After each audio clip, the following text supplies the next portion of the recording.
Today, let's dig into Ain't Talkin', the absolutely haunting final track from Bob Dylan's 2006 album, Modern Times. Now, on the surface, it seems like a song about walking, but what makes it so incredibly powerful?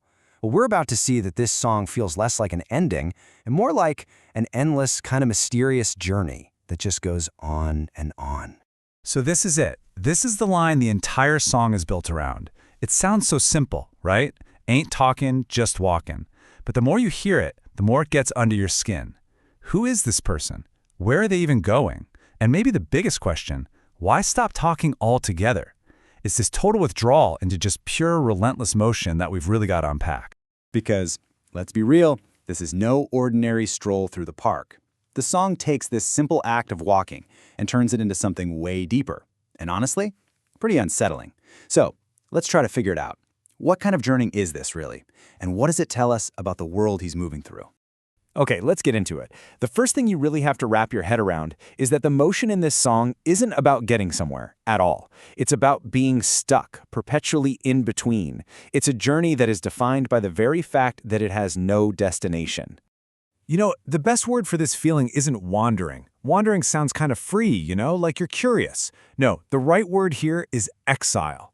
The speaker walks because he literally cannot stop, not because he has any idea where he's going. It's this burdened, involuntary state, a walk that's loaded with meaning. So here's the bottom line. This walk is a huge metaphor for a deep, deep sense of alienation. It's not just a physical thing. It's like a full-on program of withdrawing from community, from any kind of certainty, maybe even from himself. The walking is his thought process. It's the sound of a mind under just immense pressure. All right, so if the walking itself is a state of mind, what about the world he's walking through? As we're about to see, the landscape in this song isn't just scenery, not even close. It's a direct reflection of his inner turmoil and, frankly, a wider feeling of decay. The song really gives us what you could call a moral landscape. Every single place, whether it's a mystic garden or these plague-ridden cities, is just charged with spiritual meaning. The weary world isn't just a backdrop for the story, it actually mirrors the speaker's own burning heart and total exhaustion. Now, this is where it gets really interesting. You start to see this pattern of what you might call damaged transcendence. The song keeps showing us these symbols of paradise, of healing, of order, and then it immediately smashes them. He's in a garden, but that's where he gets attacked. He finds a fountain, but it doesn't offer any cleansing. He can see heaven, but it doesn't do a thing to stop the suffering down on earth. And that broken, corrupted world on the outside? It's perfectly matched by a massive conflict raging inside the narrator himself. This guy isn't a simple hero or a simple victim. He's ethically unstable, a conscience completely at war with itself. This idea of a split self is what gives the song so much of its raw power. See, he's not just some innocent guy observing a messed up world. The corruption, it's inside him too. He is just as compromised, just as fallen, as the landscape he's traveling through. So, on the one hand, the speaker gives us this. It's a clear moral code, right? It's a familiar, almost biblical desire to do good. This is the person he really wants to be. But then, in almost the exact same breath, he gives us this. That beautiful moral desire is just completely wiped out by this brutal, violent fantasy. This whiplash, this contrast, it's everything. It shows us this is not a story of a good guy in a bad world. No, it's the story of a fallen conscience trying to navigate a fallen world. So, how does Dylan manage to create this ancient, deeply unsettling feeling? Well, the song's very construction is the key. It's built not just from new ideas, but from all these echoes of much, much older forms. I mean, just look at how he does it. He's using these old-fashioned words, he's got the rhythm of an ancient ballad, and he's pulling bits and pieces from scripture and old folk tales. The effect is that the speaker doesn't sound like one person from 2006. He sounds like this timeless voice, carrying centuries of history with him.